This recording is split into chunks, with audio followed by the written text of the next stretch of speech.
Well, folks, yeah, I'm afraid we've got a volcano. Oh, and the weather's going to be warm this week, and we have a potential severe weather outbreak this weekend. Lots to talk about on Cold Rain's Weather World, which starts right now.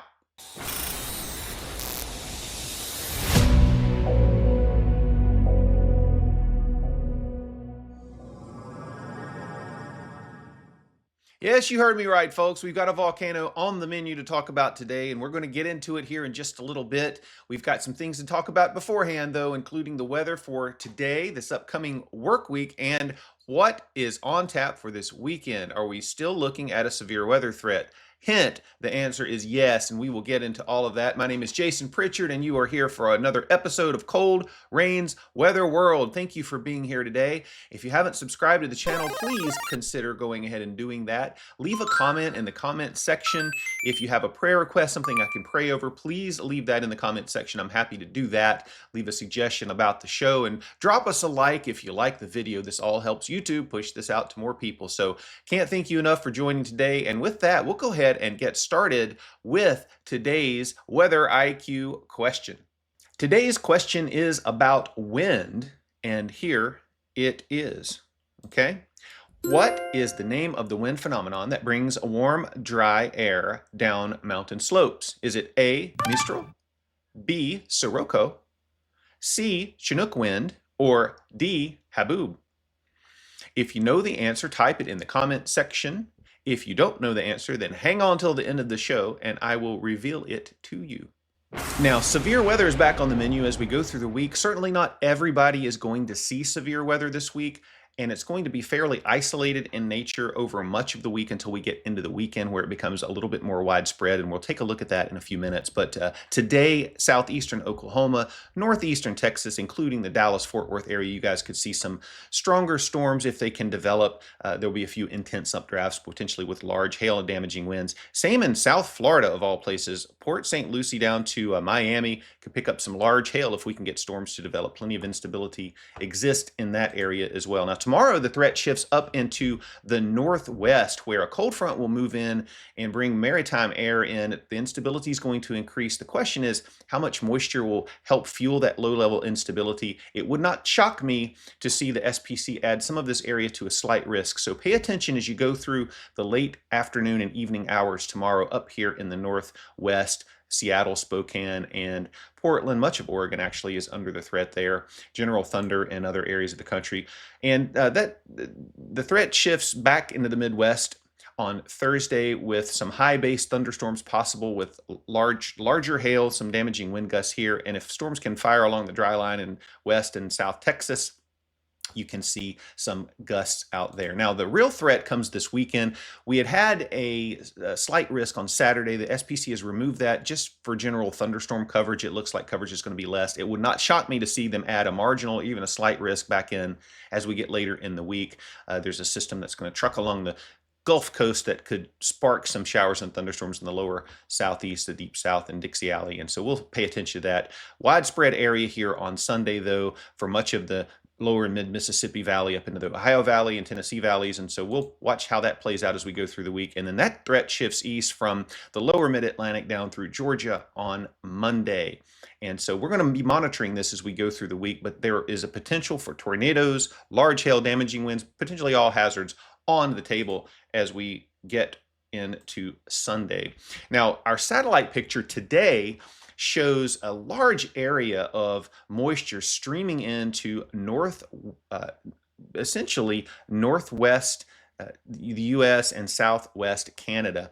And the flow is such that you've got this big dome of high pressure out here. So you can see the clouds kind of riding up and over that. Little perturbations in the flow are going to move from the plains into the Midwest, bringing clouds and occasional showers. That storm system that brought all the rain and severe weather down at the Gulf, rain along the East Coast yesterday, that's up here in Canada, that's spinning up here, and the clouds associated with that are kind of moving off. Low clouds hanging on, though, in New England, so you guys are going to be socked in for much of the day.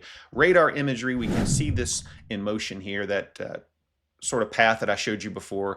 Showers in Canada spilling into Montana, down through the Dakotas, into Illinois, Kentucky, West Virginia, Ohio, and then we've got some snow showers up here in the Northeast. So all of that is just the activity that's occurring today. We're not looking at any widespread heavy rain or heavy snow today. It's a fairly inactive day. It's going to be very nice across much of the South. In fact, if we take a look here at the surface map, we can see those little areas that we saw on the radar. And if we look through the afternoon, if we get into late morning here around lunchtime, snow shower activity up here in New England, a few rain showers up in Montana and through the Midwest. And then as we get on into the afternoon, snow showers continue to die off up there in New England and in West Virginia. You may see a couple of passing showers, clouds in the lower mid-Atlantic area for sure. And that's what your surface map looks like for today. So nothing too scary out there. Temperature-wise, rebounding very nicely along the West Coast. Temperatures up 60s, even 70s. You get up into Oregon, 60s, 70s, 80s, and 90s in Texas. Down here in South Texas, you could approach mid 90s. So 70s make it all the way up into close to Nebraska. Across the southern tier, it's going to be a very nice day. And then chilly up in the Northeast. We've got a few areas that may not get above freezing, but mostly 40s and 50s along the north. And lows overnight below freezing up around the Great Lakes into the northern Northeast, out into the Rockies. Everybody else 30s, 40s, until you get to the south, your 50s and 60s. So below normal typically over the next couple of days here in the Northeast, and then above normal out west. And that brings us to this day in weather history. In 1913, nearly 10 inches of rain fell on the Ohio River and its tributaries in the Ohio Valley. This resulted in extreme flooding and the deaths of 467 people. Now, that's the official number. Some of the unofficial numbers put the death toll closer to 600. Back in those days, it was a little more difficult to quantify, and so that's the reason for the discrepancy. But this still remains, to this day, Ohio's #1 weather disaster of all time.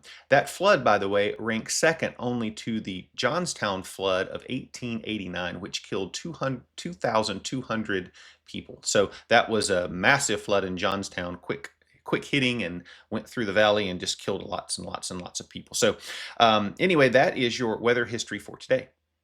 All right, so we're going to take a look at the rest of our work week today through Friday, and we're going to start with our jet stream here, and you can see what we've been showing. This is kind of a zoomed out view of North America, but you can see this ridge out west, trough in the east, big high pressure in control out here west, very warm, a little bit chillier up in the Northeast for the first half of the week at least. We're going to be a little bit below normal up here in these areas, but you can watch this jet stream as we move it along. So this is actually Wednesday morning. If we go Wednesday afternoon, that ridge still in control in the west, trough in the east. But look what happens as we get on to Friday. That ridge starts to move to the east and pumps up heights out here. That's going to pump up temperatures out here, of course, as well. Temperatures drop here as the trough moves in. Jet streams pointed back in to the west coast, meaning energy is going to be coming in waves into the East Coast as we get on into Saturday and Sunday. We see a strong reflection of the jet down here in across the southern tier. This is going to spark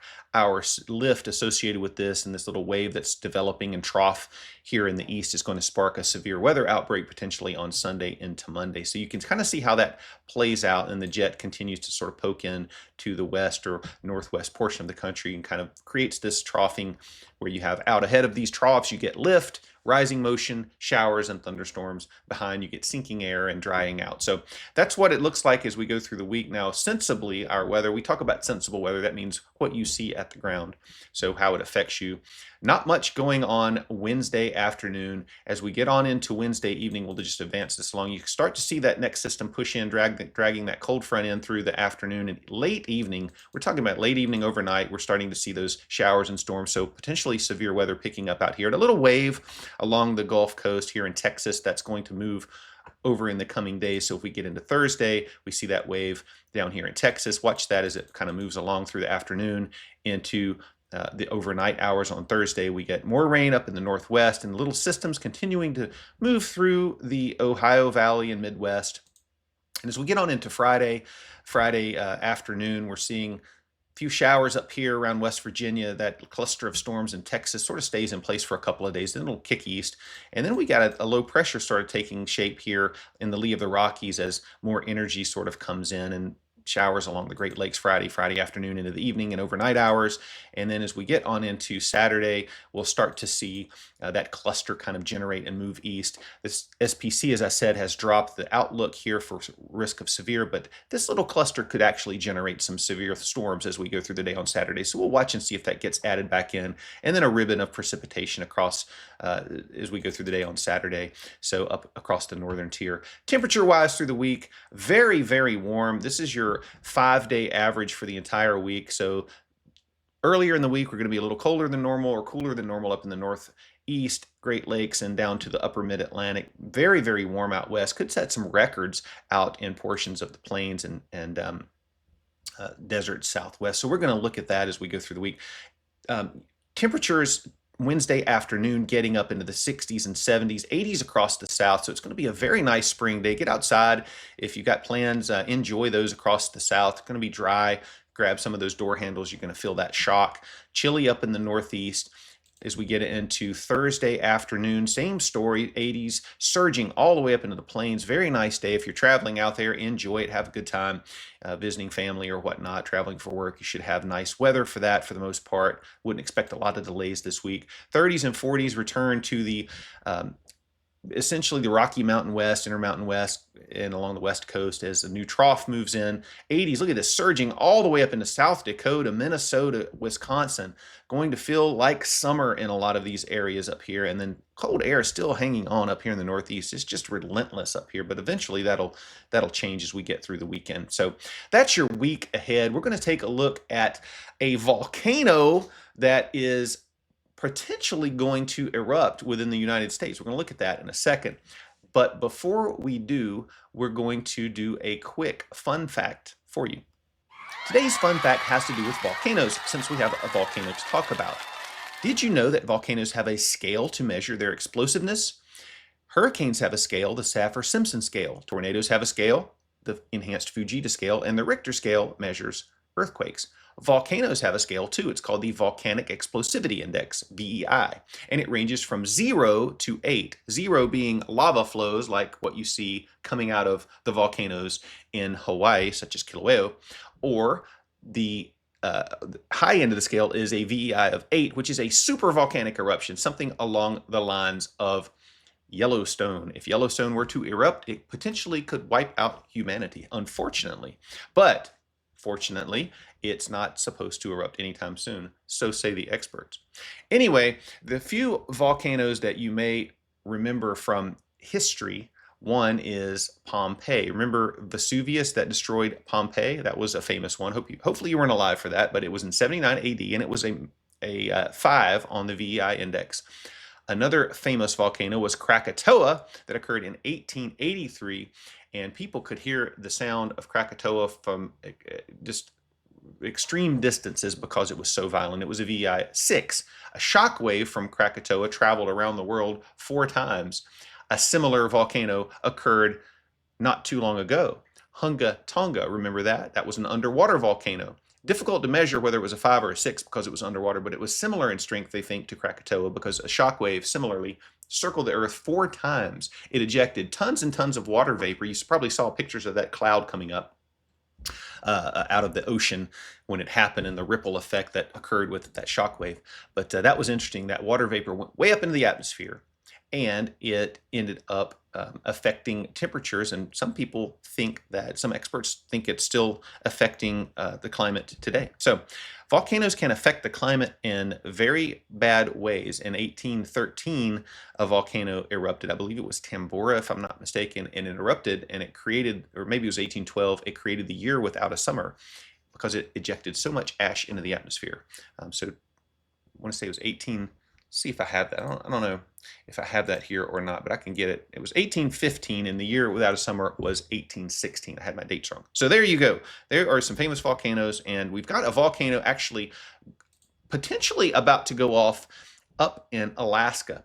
There is a level 2 alert, which is an advisory that has been issued in the past couple of days for Anchorage for Mount Spur in Alaska. And if we take a look here at our map, we can actually drill in here and see where this is. So if we look at Alaska, Anchorage, you guys are getting some snow today, it looks like. And Homer, looks like you're right on the rain snow line. Mount Spur is right here in this area here. So if I draw a little circle, Mount Spur is here. Anchorage is downwind. So if this goes off, and it probably would be a VEI 2 or 3, it would send ash over here into Anchorage. So you all are on alert. Go watch Dante's Peak. You all are on alert, level 2 alert. So be prepared to take action in case eruption becomes imminent. So wanted to share that with you. That was sort of a little thing that I came across, and it's part of geology, it's part of weather, so we're going to talk about it. Now, the last thing for our show today is our severe weather threat this weekend. So we're not going to spend a lot of time here because it's so far away and certainly things can change. But the way it looks now, we've got a big area of severe weather risk of all hazards: tornadoes, winds, hail, from Missouri over here into Texas, down toward Dixie Alley, up into the Tennessee Valley and the Ohio valleys. And so that is for Sunday. That threat shifts east on Monday. And what's driving that is that weather system that's moving in out west that's going to set up another trough. It's not going to be one of those 975 millibar lows that we're dealing with all that wind and everything else. We don't need a lot of that if you've got rich moisture and good instability and enough lift to act on that and enough wind shear. And the system that's going to form will have plenty of instability to work with the way it looks now. Plenty of lift to lift the atmosphere and create showers and thunderstorms, and plenty of shear that would organize some of those storms and even cause some of them to rotate. So we'll monitor all of that as we get on into the week. But look at this big warm sector. Remember how that tiny little warm sector was in the last couple of events? It still produced a lot of storms because we had so much wind energy, but you've got all these dew points coming in, 60s all the way up into Ohio, getting up in here into Pennsylvania, close to Pennsylvania. So good, rich moisture flowing in off the Gulf on strong southerly flow. That results in plenty of Cape in abundance in Texas. This is fuel for storms, and 1,000 joules per kilogram all the way up into Kentucky, into North Carolina. So plenty of instability will exist for these storms. And the way the European kind of rolls this out, we're looking at Saturday mid-afternoon. See these storms kind of over Alabama and Louisiana and centered offshore. Maybe there's work into Alabama, Mississippi and Alabama overnight, into Georgia through the evening hours and early morning hours overnight Saturday into Sunday morning. And then that sort of wanes as the atmosphere cools. I would not be surprised to see a slight risk at some point, or at least a moderate or a marginal risk for some of these areas down here. So we'll keep our eyes posted, keep our eyes peeled, and I'll keep you posted. That's a better way to say that. We don't keep our eyes posted, we keep them peeled. So that's what we do at Cold Range Weather World. We keep our eyes peeled and keep you posted. So as we get on into Sunday morning, Sunday afternoon, look at this. We start to see storms firing up here in Illinois, Missouri, and into Kentucky. This even got a little reflection of what might be a bow echo, but it's hard to tell at this point. The long and short of it is, as we work through the evening hours, let me roll this back a little bit. So as we work through the evening hours, Sunday evening into Monday, a couple of line segments look like they could potentially form and work through Sunday evening through Tennessee into Mississippi and on into Alabama and Georgia and down into toward the Gulf Coast. We're going to watch this whole entire area. There's plenty of time to watch it, but just be aware that Saturday down here along the southern portions of the Deep South, and then Sunday across much of the Midwest into the Southeast could be under the gun for another severe weather outbreak as we get into the weekend, particularly later on into the weekend.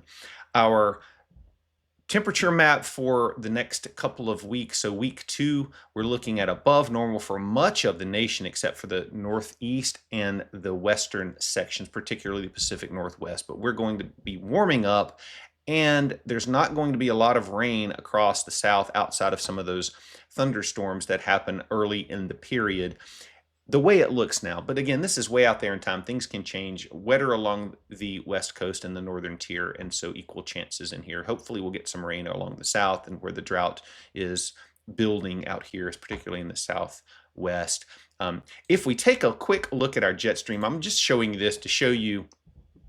I heard yesterday somebody talk about an omega block. This is current. This is Wednesday, essentially Wednesday early afternoon. You've got an omega block as they said, as a high pressure here, a low pressure here, a low pressure here. You can see that with this trough. You got this big ridge of high pressure here in the west. Low pressure with these troughs. This is not really a genuine omega block. Look at this thing. It's just sort of traveling along, it goes on. But watch what happens as we get on into late in the period. This is the GFS. And so I wanted to show you what a real omega block looks like. As we get way out here, 2 weeks out, look what it does. Boom! Look at this. This is an omega block, folks. Why is it an omega block? Well, in meteorology, we use lots and lots of Greek letters to symbolize different things. Look at this thing here. This looks like an omega, right? This is your omega block. If you ever want to see an omega block, that's what it is. Look at it. See, that's what it looks like right there, right? See? Yeah? Am I right? Am I right? Am I right? Am I right? There we go. So there we go. That's your omega block. And what does it mean? Well, it means this big purple thing comes in and just destroys the East Coast with cold temperatures and nukes the West with warm temperatures. This is the GFS at 384. This is our Rainmaker map. So when we see a Rainmaker map, we see something really outlandish and unusual, and we get temperatures in the 40s for highs along much of the East Coast and Great Lakes and Ohio Valley, Tennessee Valley, 30s, even 20s for lows in some areas. So we're talking way out April 5th, April 6th. I'm sorry, April 9th and 10th. This is way out there. This is unlikely to verify. The European shows something. If you look at the European here, look at this. It shows something completely different. See, nothing even close. So we'll say the GFS is doing GFS things, and we'll call that a day. We'll call that our show for the day. Okay, there we go. We'll leave you with the big Rainmaker purple map. All right. So that brings us to the answer of today's Weather IQ question. And the question was, what is the name of the wind phenomenon that brings warm, dry air down mountain slopes? A, Mistral, B, Sirocco, C, Chinook wind, or D, Habu? And the answer is C, Chinook wind. And so here's what that means. Chinook winds form when moist air is forced to rise over a mountain range, causing it to cool and release moisture as precipitation on the windward side. And what happens? As the air descends on the lee side of the mountains, it compresses and warms, becoming drier and potentially leading to rapid temperature increase. Air is cooled and condensed when it's raised, and it dries out and warms up when it comes down, when it sinks.